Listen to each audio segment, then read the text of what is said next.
semacam pemanasan saja ya. Saya yang menulis, teman-teman yang mengelaborasi. Kita hidup di masyarakat, di sana ada taman norma, ada norma kesopanan, ada moral, ada hukum, bahkan juga norma agama. Nah, kita mulai dulu dari yang paling ringan, sopan santun, kesopanan. Kita bedah ciri-cirinya. Silakan, siapa yang akan menyampaikan? Ini pemanasan. Kita mulai dari PIH dulu ya. Dulu kan waktu pengantar ilmu hukum kita dulu diajar siapa ya? Saya sudah lupa. Pengajar saya. Dulu saya bawaannya. Ya? Oh, Pak Sobat. Baik. Kalau sopan santun itu menurut kawan-kawan sifatnya bagaimana? Subjektif. Baik, saya tulis ya. Saya tulis semuanya. Sifat subjektif. Apalagi?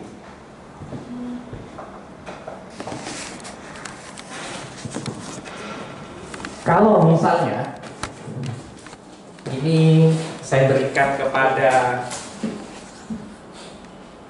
Ibu Ita. Oke. Apa yang dilihat? Barang. Hah? Barang. Iya, barang. Kaitannya dengan norma apa kira-kira? Cara etika, Cara memberikan, apa yang dilihat di situ? Kaitannya dengan norma. Cara Memberikan dengan tangan kanan. memberikan dengan tangan kanan. Kalau kita lihat posisi, bukankah lebih efektif, lebih enak, lebih dekat kalau dengan tangan kiri? Tidak perlu Ibu Ita tidak perlu Ibu Ita harus memegangkan posisi badannya. Atau kalau ke Ibu Leli, apalagi ini ada kabel, saya lempar. Bukan hanya Ibu Leli yang merona merah, tapi Pak Hadi balas melempar.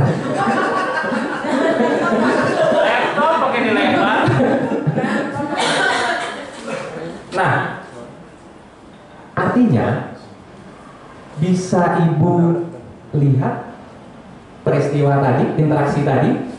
Berarti kalau bisa dilihat ya. Berarti sifatnya apa kalau begitu? Yang muncul di permukaan bisa dilihat oleh indera. Berarti sifatnya apa? Batin atau lahiriah? Lahiriah. Saya tulis ya. Saya hanya menulis saja. Ya? Sifatnya di backup. Backup diri. Dan Pak, dan. Oh, oke. Backup. Ya, silakan Bro. Sopan santun itu juga berkaitan dengan Ada bahasa suara ya? Ada. baik dan buruk. Baik dan buruk. Sopan santun itu berkait dengan baik dan buruk. Saya tulis. Sopan santun terkait dengan baik dan buruk serta Ya. sifatnya relatif karena berbeda-beda. Mengapa disebut relatif? Relatif karena berbeda-beda. Sesuai dengan situasi dan waktu, dengan siapa kita berhadapan dan sebagainya. Itu saya kira. Terima kasih. Relasi ya, subjek objek ya tadi ya. Pak Agung juara 1 depan.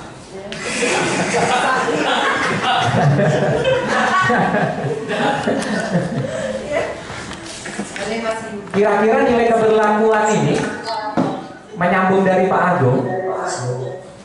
Nilai keberlakuannya universal, nasional atau lokal? Universal saya kira. Universal. Berarti memberikan dengan tangan kanan atau menerima dengan tangan kiri itu berlaku di mana saja karena diandaikan berlaku universal. Lokal begitu. Oh, kalau gitu lokal ya, bukan interlokal ya, lokal ya. Berarti lokal. Kalau kita misalnya, kalau kita nonton film ya, film Hollywood, nggak ada masalah. Kita pakai contoh film karena kita sama-sama belum pernah ke Amerika ya. Tidak ada masalah memberikan dengan tangan kanan atau dengan tangan. Di Bima aja makanan. Iya, di Bima misalnya. Semua tidak masalah. Tidak masalah ya. Tidak masalah. Mungkin ke timur lain tidak ada masalah. Tapi bagi masyarakat Jawa, Bali dan Lombok, waduh, Kurang aja. gitu ya. Ya silakan Pak. Terkait dengan sopan santun gitu Ya. Itu kan kalau misalnya di situ ada baik dan buruk dan sebagainya, kalau menurut saya ya sopan santun itu berlaku secara universal. Bukan kita melihat dari segi perbuatannya, Ya. tapi apa namanya sikapnya gitu loh. Bukan kita lihat dari misalnya tangan kanan atau tangan kiri dan sebagainya, tetapi dari segi perbuatannya secara keseluruhan. Secara Ya, keseluruhan. jadi sebenarnya sopan santun ini berlaku bagi tidak dibatasi pada waktu dan tempat, dimanapun kita bisa bersikap sopan, santun dan sebagainya. Itu kalau menurut saya sih. Betul. Hanya di mana Ibu Herlis? Ibu Herlis. Cara mengukurnya kan berbeda. Ya silakan. Jadi, oke misalnya sopan kita Mike. mengatakan bahwa sopan itu berlaku universal, tapi setiap daerah itu punya cara mengukur kesopanan yang berbeda. Iya kan? Nggak bisa kita menyatakan bahwa sopan di Jawa itu sama dengan sopannya orang Papua gitu. Atau misalnya sopannya orang Islam, misalnya baiknya orang Islam itu nggak minum tuak, tapi kalau budaya lain minum tuak itu baru sopan gitu kan. Jadi berbeda kalau menurut saya.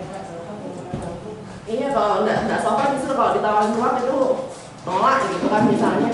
Ya memang kalau konsepnya sendiri memang mungkin bisa dibilang universal, tapi saya masih meragukan itu. Tapi bagaimana cara mengukur kesopanan itu sifatnya sangat kontekstual dan lokal. Kontekstual dan lokal ya. Baik. Ini sebenarnya sudah kita lihat beberapa ciri-ciri sifatnya lahiriah. Nah, sifatnya lahiriah nyata kita bisa melihat secara indrawi. Lalu sifat keberlakuannya atau nilai keberlakuannya bersifat lokal. Jadi bisa saja di satu tempat dianggap baik atau di tempat lain bisa saja itu dianggap tidak sopan. Begitu ya? Karena sifatnya lokal. Seperti Arab Saudi misalnya. Ya. Kalau ya, misalnya kan ini suatu hal yang kehormatan atau biasa dilakukan oleh masyarakat di sana. Tapi kan beda kemudian kalau di masyarakat kita pada umumnya. Lebih mungkin kalau di Sasak, kita pegang orang jenggot itu kurang ajar. Jadi saya kira tadi iya itu sifatnya lokal. Kalau di Saudi nggak masalah pegang jenggot. Masalah. Jadi kalau kita berbicara tentang sopan santun, ya pada hakikatnya itu kita berbicara tentang etika lokal saja. Lokal, Iya. baik. Baik. Nah, ini sopan santun. Kesopanan ya.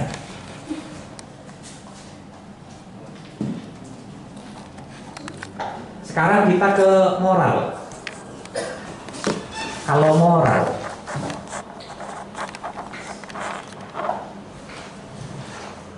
kalau moral itu sifatnya bagaimana? Kalau misalnya begini, membunuh orang itu soal kesopanan atau soal moral? Menghilangkan nyawa orang. Moral. Apakah orang yang sopan itu pasti bermoral?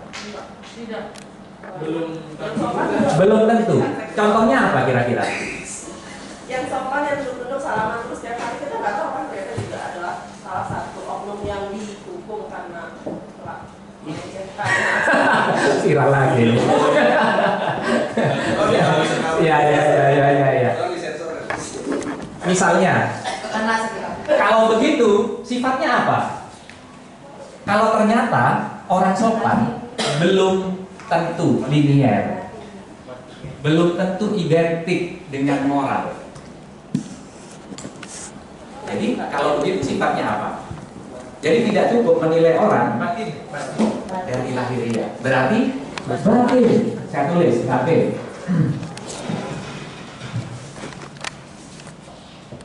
Termasuk memiliki nilai positif mungkin Pak? Ya, Termasuk memiliki nilai atau value yang positif? nilai, value. Iya. Saya tulis. Value atau virtue ya. Iya. Apa itu bahasa? Ya, nilai baik buruk ya. Kebijaksanaan. Virtue. Yang kata Pak positif itu tadi. Nah, kalau misalnya menghilangkan nyawa itu bertentangan dengan moral, lalu misalnya, permisi Ibu Ita ya bahasa Saya akan membunuh ibu itu. saya akan membunuh Ita. Sopan, tangan kanan, sopan.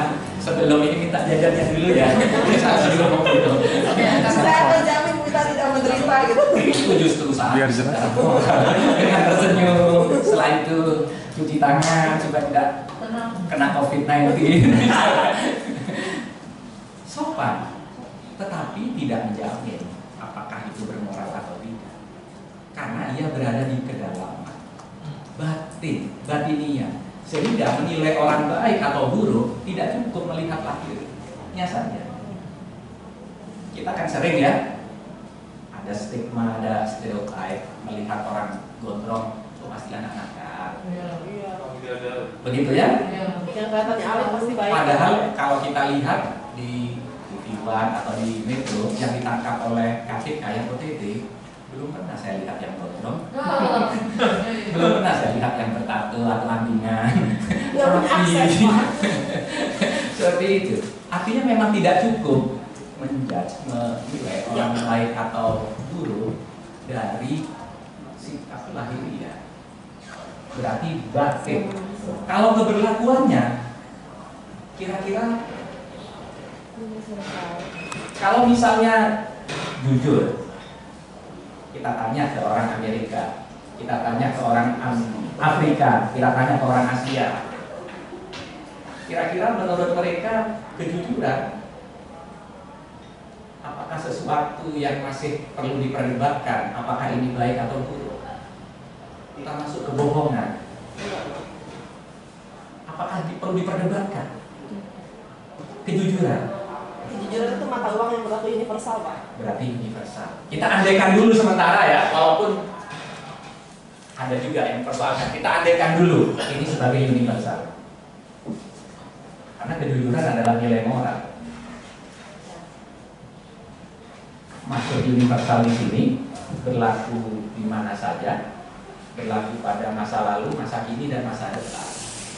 Dan saya kira kalau semua ini adalah kapio, penjahat, ada pencopet, ada penipu, ada perampok, Ada preman. saya kira hasil jarahannya akan dipercayakan kepada orang yang jujur. Tidak mungkin karena ini kampung perampok, lalu yang menjadi bendahara hasil merampok, hasil menipu, hasil mencopet dipercayakan kepada penipu. Tidak mungkin, pasti dipercayakan kepada orang jujur. Artinya orang jahat sekalipun melihat kejujuran sebagai nilai yang baik. Itulah kenapa kita masukkan dia bernilai universal. Nah kalau ini apa? Oh maaf, kebiasaan di kelas nggak pakai ini.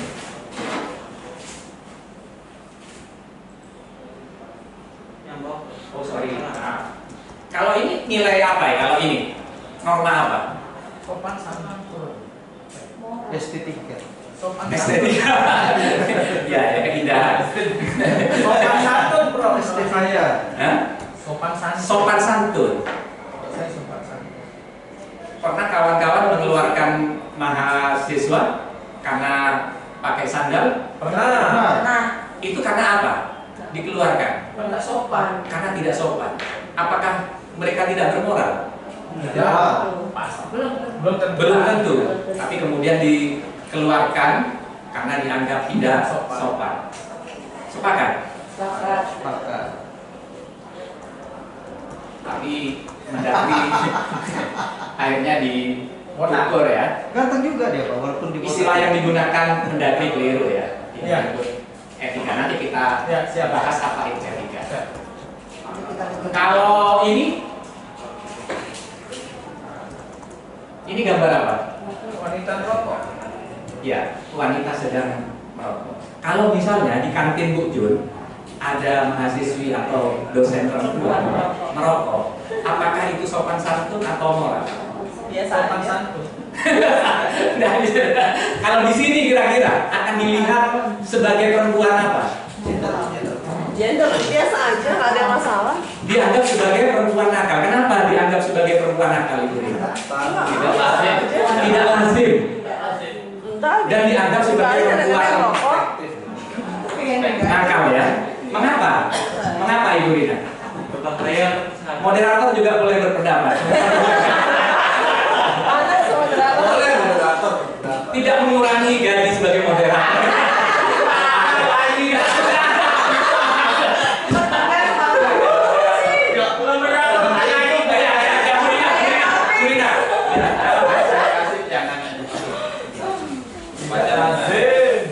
jalan sehat. Ayo ya. Ini ngapain nih masuk-masuk nih? Oh iya, delivery. Silakan Ibu Rina. Kenapa itu dianggap sebagai perempuan nakal karena dia merokok? Misalnya di misalnya. Iya, karena sesuatu yang memang tidak lazim dan biasanya yang wanita yang merokok itu suka pergaulan bebas ataupun pergaulan yang tidak sehat. Karena merokok memang tidak sehat. Sedangkan wanita itu kan identik dengan sesuatu yang positif karena akan mengajarkan kepada anak-anaknya hal-hal yang positif. Iya, terima kasih Bu Rina. Ya, silakan Bro. Saya punya cerita menarik begini. Ya. Ada salah satu paman saya. Salah satu Ya. Satu lagi. Oh, Adi miknya. Terima kasih, Prof. Kita nasional ya. Saya punya pengalaman unik dengan teman saya prajabatan. Ya. Dia salah satu dosen di fakultas yang lain. Dia enjoy ngerokok, perempuan. Saya tanya, kenapa merokok? Saya katanya ini ya style saya. Tapi bukan berarti kemudian saya merokok, saya bukan apa istilahnya, saya merokok ya karena saya punya hobi katanya, hobi merokok begitu. Terus kemudian saya bukan perempuan nakal. Jadi banyak orang yang ada stigma di pikiran mereka bahwasanya setiap wanita merokok adalah wanita yang nakal. Tapi memang benar dikatakan oleh Pak Zuhairi kemudian Bu Jarina tadi bahwa ini tidak lazim seorang wanita merokok, tapi dia enjoy. Saya bertanya, kenapa merokok? Ya karena memang hobi, memang senang begitu ya. Jadi kita tidak bisa memaksakan sesuatu kepada orang lain kan begitu ya. Harus sama seperti kita. Tapi bukan berarti dia tidak bermoral.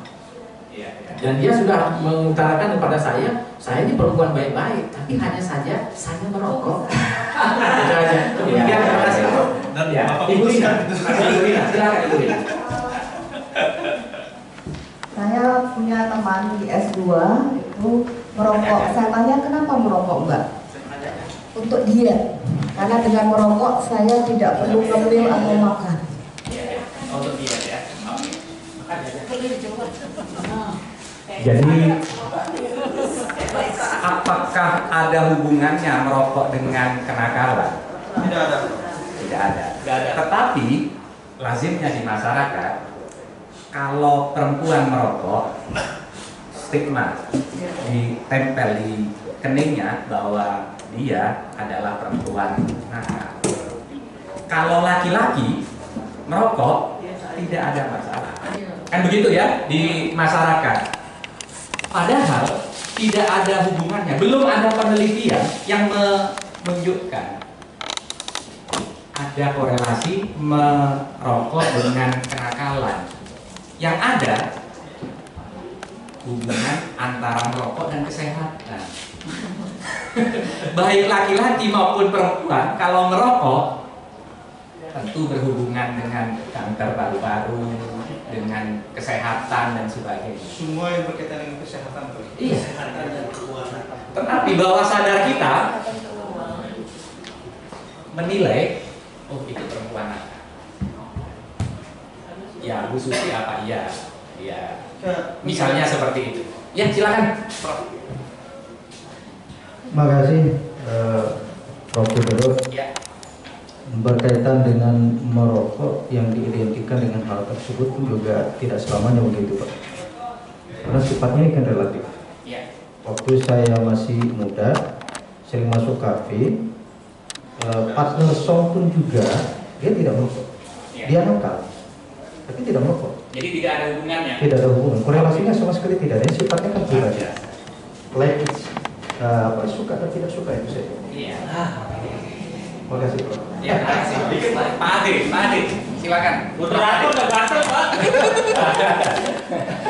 Jadi pendengar yang baik, moderator. Kalau menurut saya sih, mengapa di stigma perempuan tuh kalau merokok itu dia nakal? Karena fakta di lapangannya kita lihat, kebanyakan wanita-wanita kayak seperti yang dijelaskan oleh Pak Saleh, misalnya di kafe, di bar, kebanyakan wanita yang baik itu dia sebagai tamu ataupun sebagai PS, rata-rata dia ngerokok. Sehingga atas stigma dilihat fakta di lapangan seperti itu, maka kemudian dijudge bahwa kalau wanita merokok itu dia dikatakan kategori nakal karena fakta di lapangannya seperti itu. Dan biasanya wanita-wanita yang merokok ini kan kebanyakan dia di tempat-tempat hiburan, sehingga masyarakat kemudian berpikir kalau melihat wanita yang merokok berarti dia kategori yang cewek nakal seperti itu, karena fakta di lapangannya seperti itu. Kebanyakan orang-orang wanita yang merokok itu di lapangan itu adalah cewek-cewek yang nakal. Iya. Makanya dia bijak. Kalau melihat wanita itu merokok, dia dikategorikan sebagai cewek yang nakal karena fakta di lapangan seperti itu, Prof. Tapi ada hubungannya, Pak Ade? Kalau kita lihat hubungannya emang tidak ada hubungannya, tapi karena fakta real di lapangan jelas seperti itu oleh masyarakat, makanya kemudian dijudge sebagai wanita nakal. Itu yang disebut usia empirisnya seperti itu terlihat. Stereotype ya, stigma ya. Itu mungkin yang disebut ya. Oke. Jadi menyederhanakan masalah yang sebenarnya tidak sederhana, lalu buat kesimpulan yang prematur itu maksudnya ya. Ya, cara pandang. Baik. Nah, padahal soal moral, soal nakal itu sifatnya batiniah, tidak cukup sepintas melihat lahiriah lalu kita membuat kesimpulan prematur bahwa ini orang baik atau orang buruk. Itulah kenapa kita seringkali tertipu, terhipnotis karena kebaikan seseorang ternyata kita sudah mentransfer atau menyerahkan barang ya karena ya penipu itu ya pasti sopan, dan kita lebih suka memuja bentuk dibanding melihat isi penampilan. Kalau saya pakai sepatu boot, pakai di luar hari Jumat, sedang santai ya Mas, padahal saya sedang ngetik.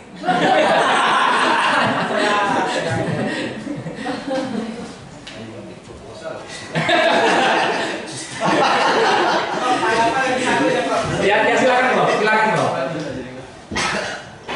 Hari ini Prof Agung. Ya. Terima kasih Prof. Ada tanggapan sedikit menarik sekali kalau kita berbicara mengenai norma sopan santun dan moral. Ya. Saya punya pengalaman. Rumah saya tidak jauh dari tempat organisasi Prof. Ya. Di kawasan Pasar Beras namanya. Atau sekarang namanya Pasar Panglima. Ya. Saya melihat bagaimana perilaku orang-orang itu, terutama adalah WTS itu. Nah, ketika kemudian ada kegiatan sosial, mereka ikut di dalamnya. Kegiatan keagamaan apapun mereka menyumbang dan sebagainya.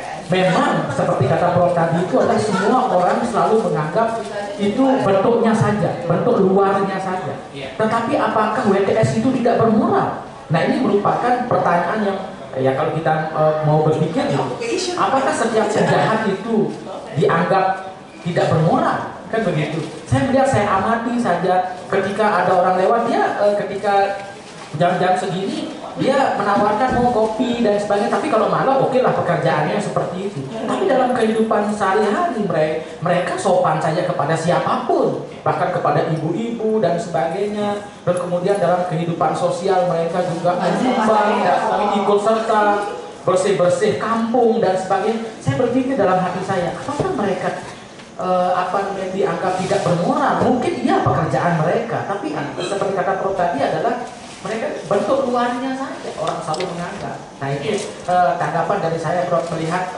senyatanya di masyarakat. Demikian, terima kasih. Terima kasih pencerahannya. Ya silakan Pak Ismail, silakan. Saya mau nanya jadinya penasaran. Ya. Ya.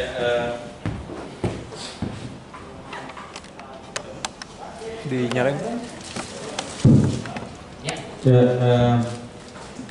Analogi yang disampaikan oleh Pak Agung itu sebenarnya bisa kita analogikan dengan berapa banyak koruptor yang kemudian dia menyumbang banyak, tapi dia juga pelaku kejahatan. Tapi perspektif saya dalam konteks merokok ini kaitkan dengan moral itu tadi hanya persoalan moral. Tetapi ketika dia berkaitan dengan kesehatan orang lain, maka dia berubah menjadi persoalan hukum yang basisnya adalah persoalan kesehatan. Merokok itu hak masing-masing orang. Masalah etik atau tidak etik itu persoalan yang ada di dalam batin. Tapi ketika seorang perempuan merokok di samping bayi misalnya, atau di samping ibu menyusui atau ibu hamil, atau saya merasa bahwa ini orang dia hanya menghargai haknya, tetapi dia tidak menghargai hak orang lain. Yang kemudian oleh negara kemudian itu mengatur ini Anda disiapkan tempat, disiapkan lokasi untuk Anda rokok, tapi jangan Anda rokok sembarangan, sehingga yang tadinya moral, etik, yang sebagian menyatakan itu amoral, sebagian juga tidak menyatakan tidak. Tapi dalam perkembangan ya karena alasan kesehatan tadi seperti yang disampaikan oleh Pak Widodo bahwa yang tadi etik juga menjadi hukum. Anda silakan merokok, tapi merokok untuk Anda sendiri, jangan merugikan orang lain karena itu berkaitan dengan kesehatan orang lain. Jadi saya lihat evolusinya ke sana. Terima kasih. Jadi tidak ada hubungannya dengan jenis kelamin. Ya. Kalaupun ini akhirnya dianggap persoalan moral ketika mengganggu atau merugikan kesehatan orang lain, begitu ya. Baik. Jadi bukan persoalan jenis kelamin, kan begitu ya. Baik. Nah, kita masuk ke hukum ya. Ini semua sarjana hukum ya. Ada yang tidak sarjana hukum di sini?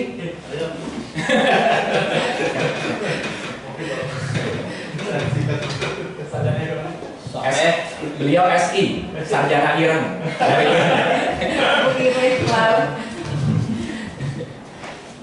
Nah, hukum.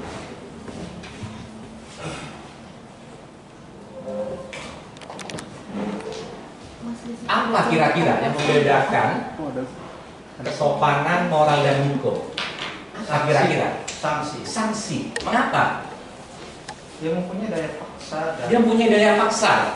Daya paksa ya? Ya. Bahasa kerennya apa itu? Kita tulis imperatif ya. Memaksa. Ya, kalau nggak percaya, kalau saya sama mahasiswa, coba aja, nggak usah pakai plat nomor. Dari sini ke Cakra, terus ke Polda, putar lagi. Nggak usah pakai helm, nggak usah pakai masker, terus gitu aja 5 kali sambil ngepel-ngepel. Kalau nggak percaya hukum ini tidak bersifat imperatif. Yang lain, apakah tidak bersifat imperatif? Tidak punya daya paksa? Apakah tidak punya sanksi? Ada sanksi. Ada sanksinya. Sanksinya apa? Sosial. Sanksi sosial di sini ya. Isolasi, tergantung tingkat besarnya kesalahan. Oke. Isolasi mandiri, bro. Iya. Kalau di Bayan, di Lombok Utara, kalau kita ngomong kotor, itu kena namanya bila bibe, itu kena sanksi, ya bila bibe. Kalau selingkuh itu namanya bila ganda. Kalau tingkatan yang paling berat, kita tidak dilayani urip patinya, hidup matinya. Kalau kita menikahkan anak tidak ada yang datang. Yang susah kalau kita mati, tidak ada yang bawa jenazah kita, jalan sendiri. Itu Bayang. Sehingga orang Bayang lebih takut dengan hukum, dengan sanksi sosial ini. Nah, kalau moral bersifat batiniah, norma sopan santun juga bersifat lahiriah. Kalau hukum kira-kira batiniah atau lahiriah? Lahiriah ya. Dua lihat gitu. Apakah orang yang dihukum pasti dia salah secara moral? Belum tentu. Mengapa? Ya hukumnya yang mungkin belum bermoral. Begitu. Apakah semua berbohong itu bisa dihukum? Nah, bohong untuk kebaikan itu berarti. Misalnya, tergantung konteksnya, apa konteksnya dulu ini? ya konteksnya. Berbohong yang bagaimana yang berurusan dengan hukum? Merugikan secara materi. Merugikan secara materi. Misalnya utang piutang. Ya, besok sebulan kita bayar, setahun nggak dibayar. Berarti kenaan prestasi. Kalau yang pidana kira-kira apa? Kalau itu perdata, kalau Ibu Leli, kalau pidana, ahli hukum pidana Untram? Penipu. Misalnya membujuk orang lain, menyerahkan barang kepadanya, kena pasal 378. Penipuan. Baru memenuhi unsur. Artinya apa? Kalau misalnya saya berbohong ke istri, sekarang kemarin gaji 13 nggak Pak Agung? Nah ini harus ke Pak Agung konfirmasi supaya sohe. Itu kebaikan. Lalu kita ditanya sama mertua, katanya kemarin dapat gaji 13. Urusan apa? Lalu kita berbohong, enggak ada itu. Hoax. Ternyata mertua menggugat secara perdata.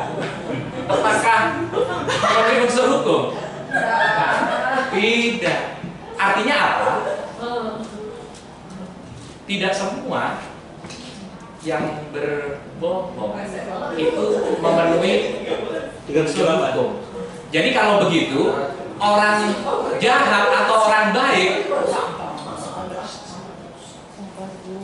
jadi orang dipidana bukan berarti dia orang jahat atau orang baik, tetapi karena memenuhi unsur hukum. Begitu ya?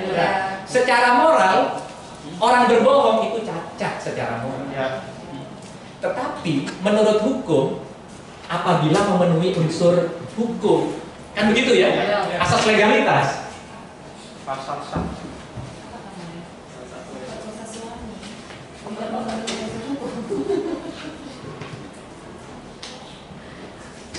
Baik.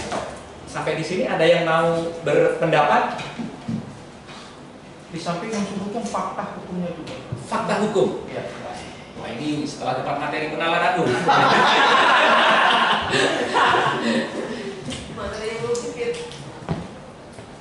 Unsurnya terpenuhi tapi faktanya tidak. Iya. Kalau unsurnya terpenuhi, faktanya tidak, berarti harus bebas. Betul. Tetapi faktanya terbukti tidak terpenuhi unsurnya, maka harus lepas dari segala tuntutan. Begitu ya? Ya. Oke. Ya. Itu untuk meyakinkan kita ini sarjana. Masa bebas sama lepas begitu? Apalagi yang bagian hukum dan masyarakat ini mencurigakan. Maka ini Bebas dan lepas. ya. Tidak begitu Pak Mir. Ya gimana Ibu? Bebas Mohon maaf. itu Ya. tidak memenuhi unsur hukum, tapi dia pidana. Kalau lepas, dia memenuhi unsur perbuatan, tapi bukan perbuatan pidana. Oh gitu. Itu Oh, bebas terima lepas. kasih atas tepuk tangan dulu untuk Bu Leli. Mas Hadi belum tepuk tangan.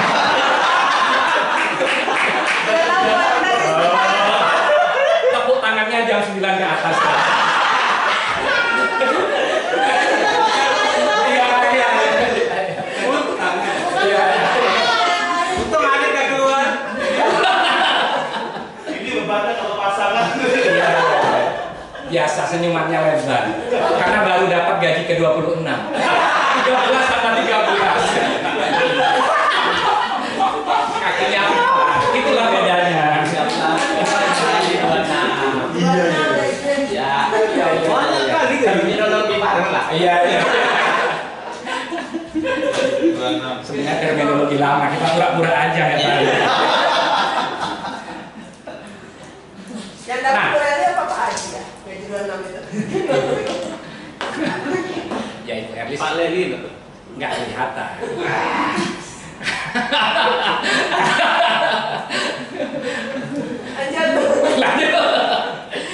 Nah, kita seringkali keliru dengan istilah moral, amoral, immoral ya. Kita seringkali membaca dosen Fakultas Hukum melakukan perbuatan amoral, pelecehan seksual. Supaya kurang, kita harus misalnya seperti itu. Itu keliru, yang betul sebenarnya immoral, dari bahasa Latin lalu diserap ke bahasa Inggris ke bahasa Indonesia. Nanti kalian bisa browsing ya, atau juga lihat kamus. Jadi kalau amoral itu tidak ada hubungannya dengan moral, seperti tidur siang, makan, dan sebagainya. Kalau immoral berarti dia cacat secara moral atau bejat secara moral. Itu dari bahasa Latin. Karena moral itu dari bahasa Latin, mores.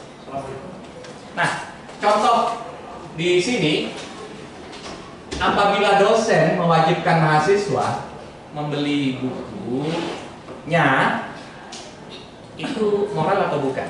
Persoalan moral atau bukan? Moral. Kalau wajib, apalagi menjadi standar penilaian, itu sepakat di sini. Nggak sepakat juga nggak apa-apa. Karena saya berpikir sepaket. 9 ya. Sepaket buku dan nilai. Ya, misalnya seperti itu. Ya, jual diktat lalu beli motor misalnya. Diktator, dosen diktator. Nah, apabila dosen menerima amplop dari mahasiswa saat ujian tesis atau disertasi, itu immoral atau tidak? Nggak lazim lah. Bukannya biasanya begitu ya? Nggak lazim. Kalau masa nggak lazim? Kalau nggak lazim berarti di luar keumuman. Di sini bagaimana kalau di sini? Nggak lazim kalau di sini. konteks jurnalistik uji tesis disertasi, Prof. Oh iya. Tapi tapi dari ini dan sebagainya. Ya, itu menjadi persoalan juga. Menjadi persoalan ya di sini. Ya. Saya kira dulu ketika menguji S2, menguji itu bagian dari honor yang disiapkan oleh ini ada. Oh ada. Nah ini menjadi renungan mungkin Mas Reza di kasus kita ini. Dalam kasus-kasus yang lain saya kira ya. Saya pikir ketika pertama menguji S2 dulu memang ada disiapkan honor, ya di amplop lah gitu. Saya pikir waktu itu bagian dari honor yang disiapkan oleh yang resmi. Sehingga ya wajar kalau kita menguji ada honornya. Nah ternyata saya lihat perkembangannya ternyata itu bukan, tapi mahasiswa memang menyiapkan dana itu di luar dari SPP untuk karena transport bahasanya transport. Nah ini di DIH juga begitu, saya lihat di DIH juga begitu, MKN juga begitu. Nah ini juga menjadi renungan kita bersama, apakah kebiasaan ini perlu dihilangkan atau bagaimana?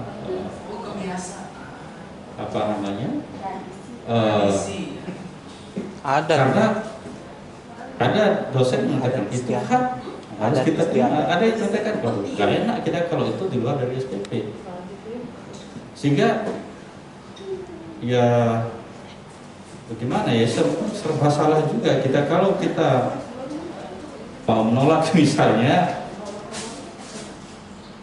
mungkin akan mengatakan tidak sopan.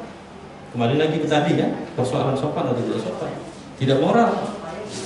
Jadi memang saya pikir lembaga ini perlu memperjelas bagaimana ini saya dengar di DIA itu 1 juta sekali uji. Bayangkan kalau 9 juta, 9 orang uji dan mahasiswa di luar dari SPP harus siapkan dana sebenarnya. Ya. Dan ini persoalan materi ini menjadi pas yang kita bicarakan.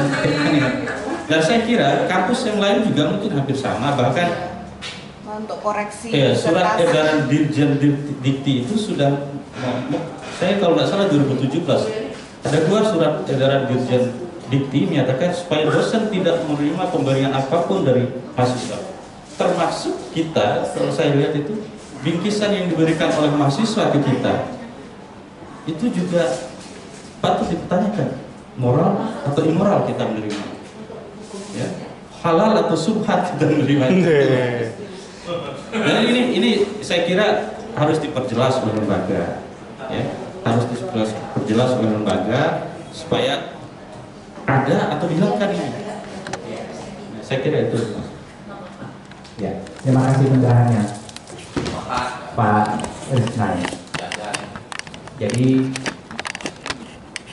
ini lembaga pendidikan, pasti standar nilai moralnya lebih tinggi. Yang kedua, relasi penguji dan yang diuji timpang. Yang ketiga, apa yang tidak diwajibkan, yang sukarela biasanya lebih besar dibanding apa yang diwajibkan, apalagi kalau yang punya kekuatan ekonomi. Misalnya seperti itu. Ya, ini jadi refleksi kita. Tapi dianggap ini sebagai kelaziman karena sudah menjadi tradisi. Jadi seperti itu ya. Ini tantangan, apakah kita membiasakan, kalau itu kebiasaan, sesuatu yang immoral atau merubah kebiasaan. Jadi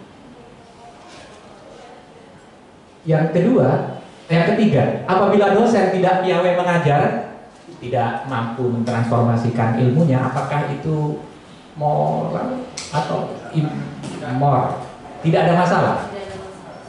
Kalau ini soal kapasitas ya. Kalau ini cukup dengan training, dengan pekerti cukup ini bertemu dengan Pak Pemberita yang ketiga.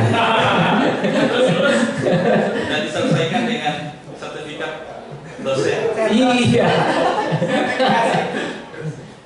Jadi kita mulai jernih ya, yang mana bagian dari moral, mana yang bukan. Boleh saya tambah sedikit? Ya, silakan.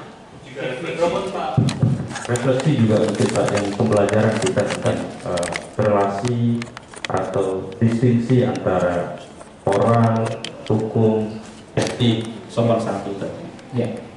Ini yang membuat kadang-kadang keadilan itu tidak muncul ketika kita membedakan 4 hal.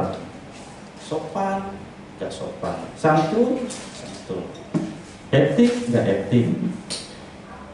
Kalau hukum punya daya paksa atau tidak, itu yang membuat antara etik dan hukum itu dia ibaratnya susah sekali untuk membedakannya.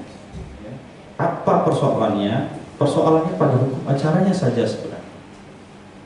Pada persoalan hukum acara.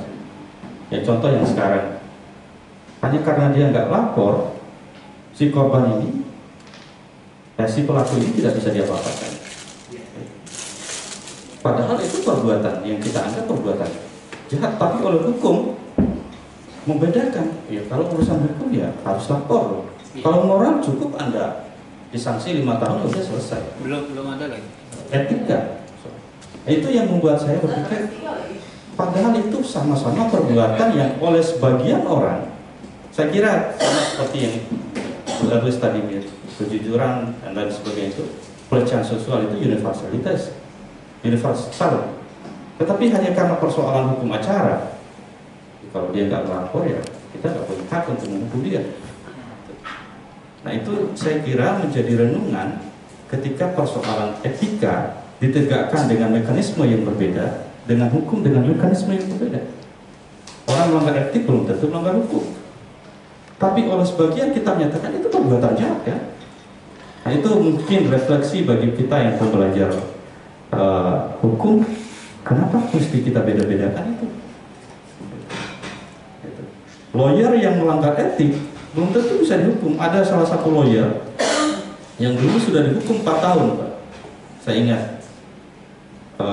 Kemudian sekarang dia bisa praktek kembali. Tidak, dia melanggar hukum tapi tidak melanggar etik. Bagaimana mungkin dia menyuap jaksa hakim kemudian tidak melanggar etika? Nah, itu karena mungkin karena cara berpikir kita diajar PIH itu membedakan antara dua hal ini yang tipis sekali perbedaannya, sehingga susah untuk menegakkan hukumnya. Terima kasih, Pak.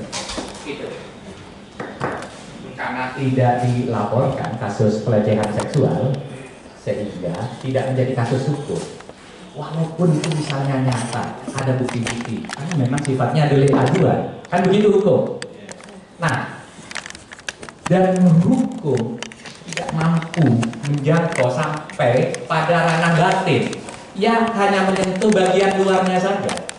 Misalnya utang piutang, hukum tidak mampu menjangkau, menuntut sikap batin seseorang agar menjadi orang jujur.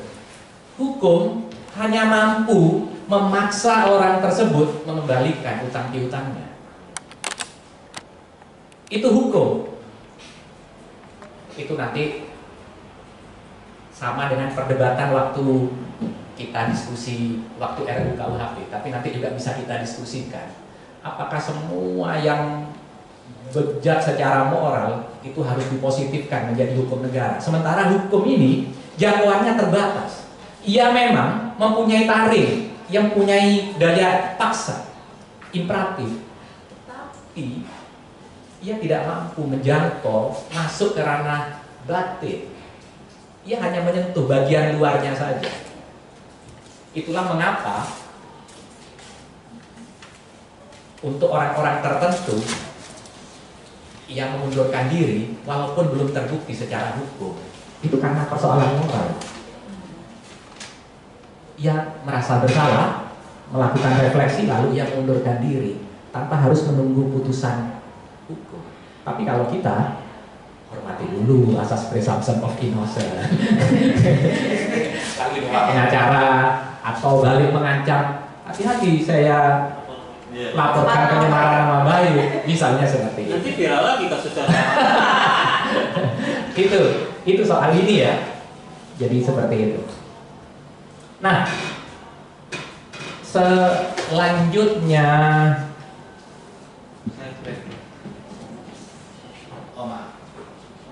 yang tadi nggak bisa ya? Saya coba play dari luar. Maju. Di situ? Skip aja. Yes, skip. Yang ini, Bang. Kalau nggak bisa nggak apa-apa. Saya play ke bentar. Video ini. Oh iya ya, hyperlink. Nah, hyperlink. Nggak ada videonya. Karena saya pakai ini. Nggak bisa. Kalau nggak bisa nggak apa-apa. Jadi misalnya. Iya, hyperlinknya ada. Ini bisa nih. Nggak apa-apa kalau nggak bisa. Nggak apa-apa mas, yang ini kita tinggalkan. Nah, jadi misalnya kalau misalnya saya seorang hakim, ada orang yang berusaha menyuap saya, lalu saya tolak, apakah saya masih bermoral? Mungkin suapnya sedikit. Mungkin dia tolak karena nilainya sedikit. Oh gitu. Atau yang suap orang kaya. Nah seperti itu. Ya. Berarti belum tentu. Belum tentu. Lalu apa yang menentukan bahwa dia bermoral atau tidak? Kalau saya seorang hakim, ada yang menyuap saya tolak. Apakah saya pasti bermoral? Kalau Ibu Rizky bagaimana? Kalau menurut saya sih ketika Hah? itu Ada alat kekuasaan? Sedang diperbaiki. Ya, silakan Ibu Resi. Apakah ada alasan dari si hakim itu menolak, itu yang menjadi titik kita bisa menilai hakim itu bermoral atau tidak? Iya. Jadi menurut saya ketika hakim itu menolak suatu suap, kita tidak bisa menentukan hakim itu apakah bermoral atau tidak. Yang bisa menentukan dia bermoral atau tidak alasan dari hakim menolak. Karena kan seperti tadi kita nyatakan, Prof, kalau hakim itu menolak suap belum tentu karena memang dia tidak ingin suap, atau mungkin dia menolak itu karena nilainya yang kecil. Kan itu menjadi alasan. Seperti tadi kita bilang bahwa moral itu sifatnya batiniah. Jadi sesuatu yang terlihat menurut saya itu belum tentu bermoral. Jadi ketika kita melakukan perbuatan yang bersifatnya terlihat dan lahiriah, itu belum menentukan bahwa hakim itu bermoral atau tidak. Terima kasih. Sekarangnya Bu Resi. Jadi tergantung alasan, tergantung motif batin. Kalau saya menolak suap karena takut disadap oleh KPK, tidak mempunyai makna moral apa-apa. Betul, saya tidak melanggar hukum, tetapi saya menolak karena takut disadap oleh KPK, tidak punya makna moral apa-apa. Begitu KPK dilemahkan, saya tidak takut lagi untuk menerima suap. Begitu ya. Nah, untuk sampai ke sana, itu sama kalau saya pedagang, saya jujur.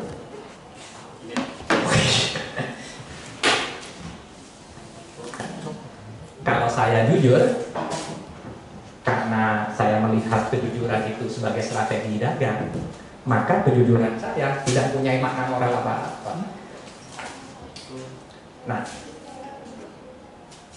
Nah, ini ada dua gambar. Yang ini kira-kira gambar, yang mana gambar kebahagiaan dan gambar kesedihan? Yang sini? Sepakat ya? Sepakat. Yang ini? Kesedihan. Sepakat ya? Saya kira ada yang tidak sepakat. Ibu Ita sepakat ya? Oh, sepakat. Jangan-jangan kita berbeda persepsi tentang kebahagiaan. Itu kelihatan dari wajahnya. Oh gitu. Baik. Kalau Ibu Ita cenderung mengejar kebahagiaan atau mengejar penderitaan? Kebahagiaan. Kebahagiaan. Di sini ada yang mengejar kesedihan, penderitaan. Ada? Serius.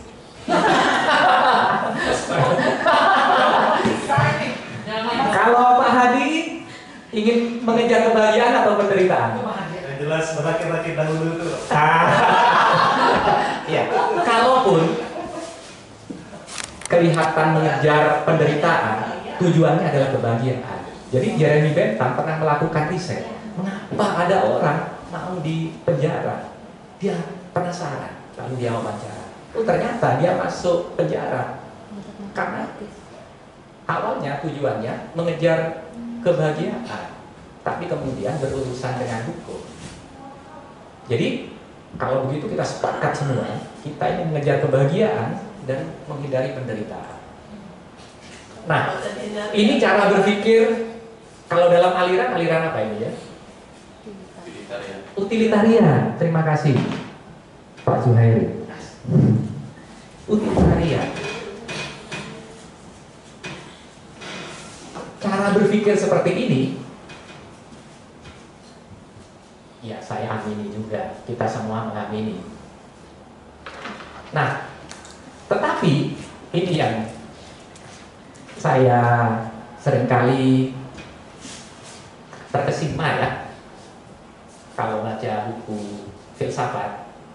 Awalnya saya mengajar filsafat hukum itu ya karena dipaksa oleh dosen senior, sehingga baca buku filsafat. Kita dosen-dosen muda kan tidak punya posisi tawar, karena dosen senior malas baca buku filsafat lalu ngajar filsafat. Kan gitu dulu ketika kita awal dosen baru. Ternyata menariknya baca filsafat itu bermula dari pertanyaan dan berakhir dengan pertanyaan.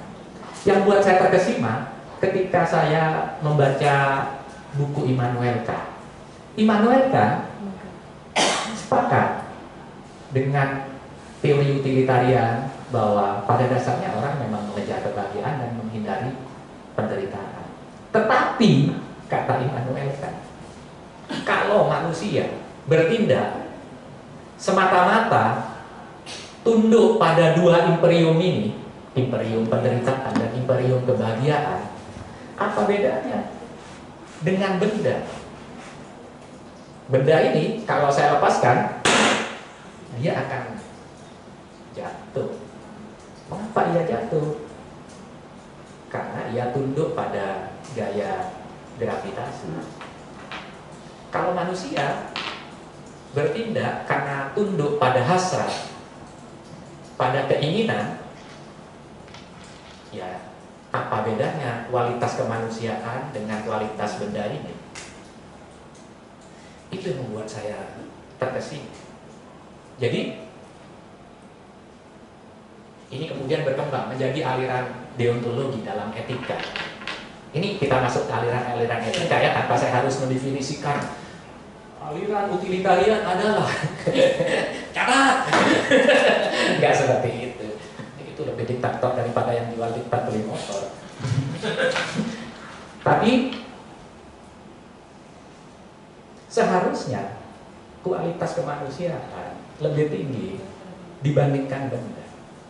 Manusia mempunyai kebebasan yang disebut freedom untuk bertindak.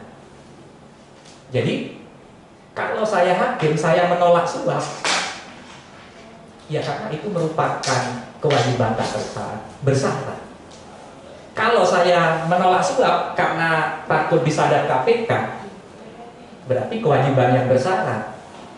Ada pamrih, saya tidak bebas. Nah ini yang membuat saya kagum, apa yang disebut kebebasan di luar apa yang saya bayangkan. Kebebasan yang saya maksud, kebebasan yang tanpa halangan, tanpa rintangan. Tetapi Immanuel Kant mengartikan, memaknai kebebasan tidak sebagaimana yang kita maknai secara umum. Jadi kita ini punya kebebasan, benda tidak mempunyai kebebasan. Mungkin saja ia ingin jatuh ke atas, tetapi kan kualitas kebendaannya yang membuat ia tidak bebas. Bahwa makan, minum, dan sebagainya itu merupakan kecenderungan manusia. Ketika lapar pasti makan. Tapi manusia mempunyai kebebasan. Apakah yang kita makan itu hak kita atau tidak? Amplop yang disediakan mahasiswa, apakah itu hak kita atau tidak? Kita punya kebebasan untuk menolak amplop atau menerima amplop. Tapi kalau kita hanya tunduk, misalnya ini tanggal 2 lalu muji tesis, misalnya Raymond gagal poin, misalnya, lalu ada amplop, lalu kita tunduk pada hasrat untuk menerima. Apa bedanya kita dengan kualitas kebendaan? Apa bedanya dengan benda ini? Nah, seharusnya manusia levelnya di atas benda ini. Mungkin Pak Zul yang mau berpendapat, saya berikan ini bagian Pak Zul ya, yang beratnya 150 kilo biasa. Silakan Pak Zul, silakan. Baik. Terima kasih atas. Lazim apa tidak lazim ini udah? Itu makanya breakthrough aja ini. Breakthrough aja ini. Baik.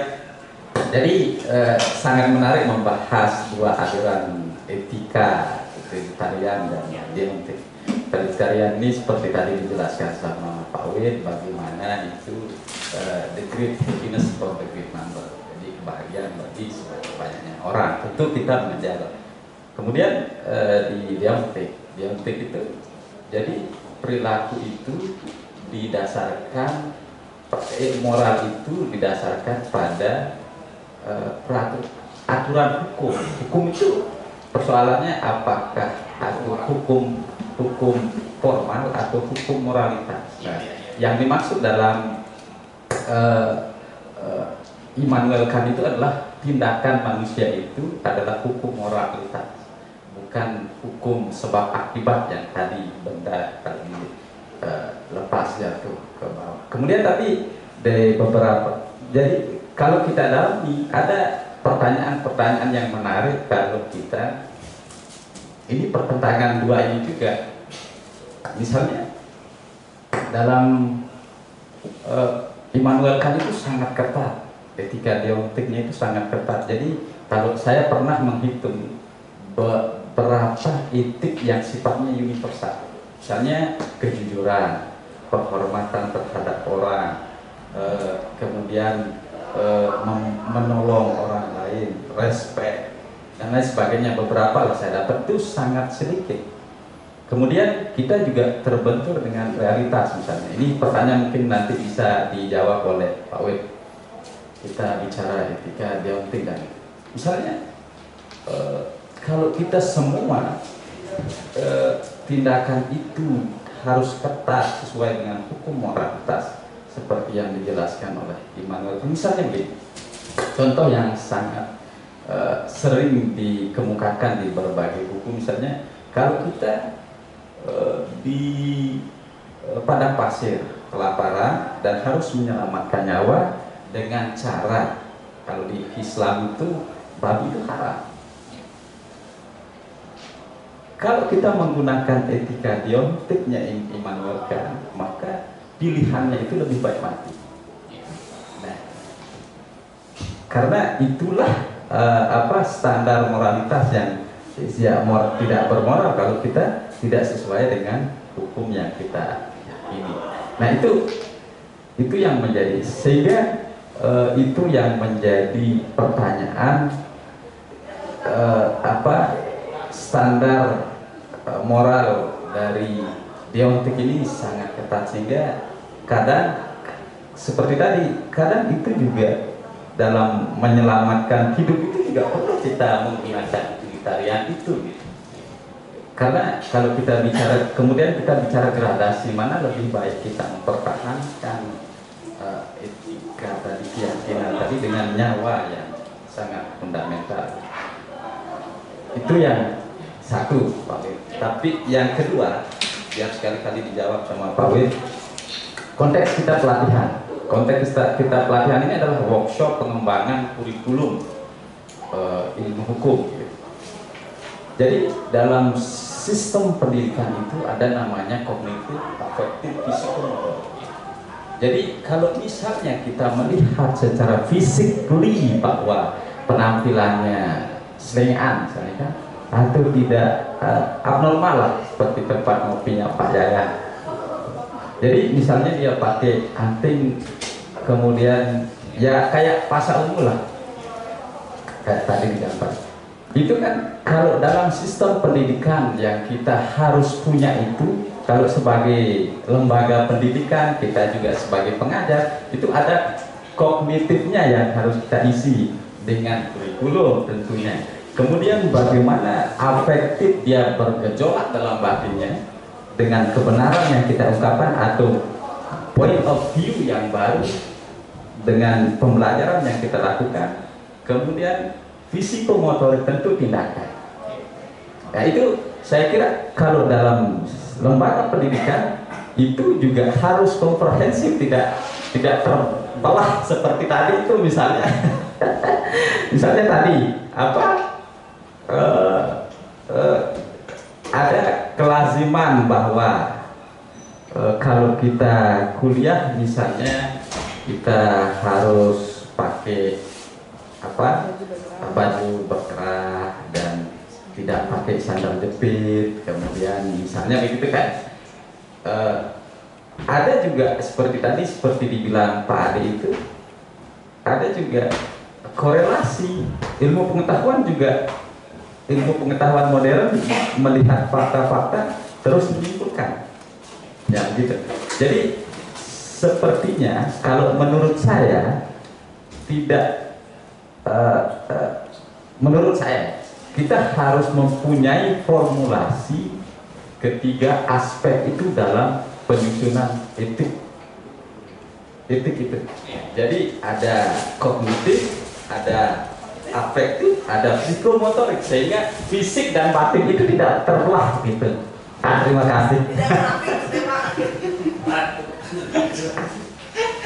Sila. Siapa? Ya, ada yang lain? Ya, silakan. Tidak harus saya menanggapi ya.